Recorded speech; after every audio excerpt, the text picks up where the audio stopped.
I am so completely excited to be sharing my book, Choice Time: How to Deepen Learning Through Inquiry and Play, with the Chinese educators.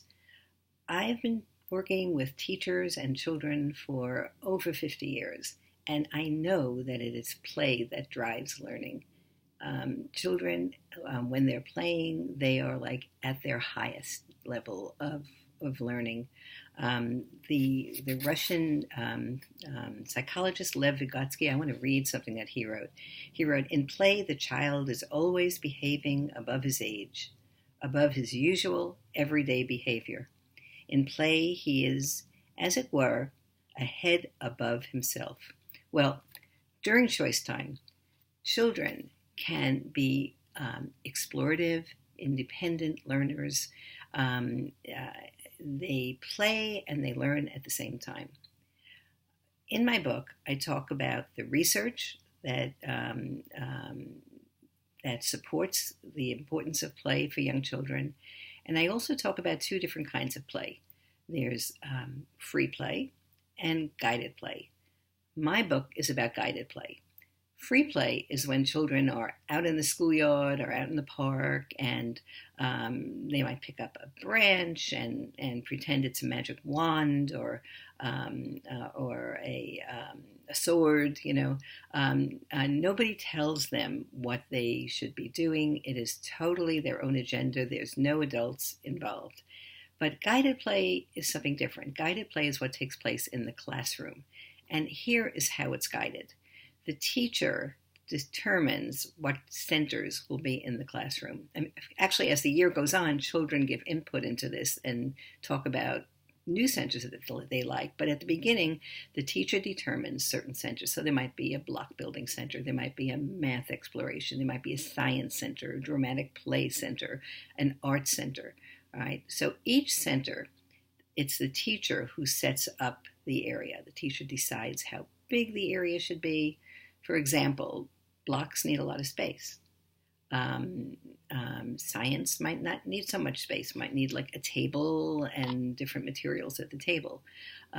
So the teacher decides what materials should be out in in the different areas, how to introduce the materials, what kind of lessons to do before to get children ready for the materials.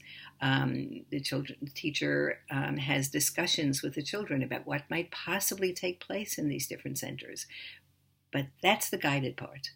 But then the children go off into the centers, and it's their own decisions what they do there. The teacher does not tell them that there's no task involved.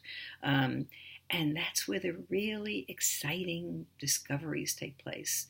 The place where children learn how to play cooperatively, how to collaborate with each other, how to be creative.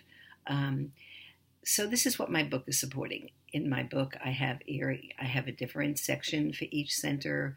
I have different kinds of questions that teachers can ask children to open up their thinking so that it's more like higher order thinking that children are doing in their play and in their work. Ways to respond to them, ways to take observations of children, how to schedule this into your school day. That's a really big thing, and I know teachers are going to think about that a lot. I really emphasize that this needs choice time. I call it choice time. It's independent exploration, and I call it choice time because children choose where they want to go. I think it needs to be in a prime time during the day because you want children not to just go wildly into the centers. You want them to be really thoughtful about what they're doing. And so, when I had choice time in my kindergarten and first grade with my 5, 6, and 7-year-olds, I had it right at the beginning of the day after our morning meeting. I don't think you have to do it then, but what I would say is don't put it at the end of the day. If you really want to have a really good choice time, don't put it at the end of the day because the children are just going to be wiped out. Choice time is a good way to integrate literacy into the different centers. So during the day, of course, you have math that you do with them. You have reading and writing.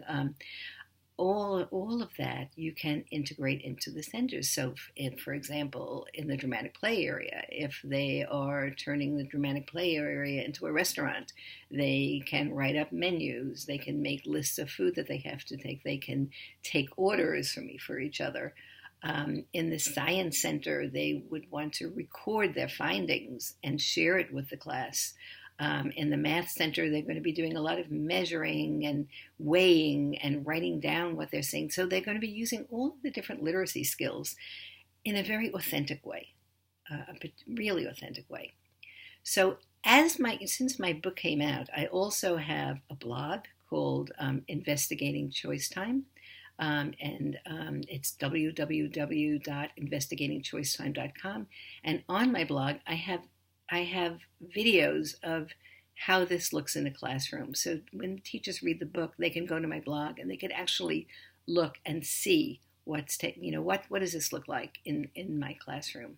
The book has suggestions for how to design your room so that children have a lot of independence and how the room becomes what I call a laboratory for learning. All right, and that's what I think is it's really successful when it feels like a laboratory for learning.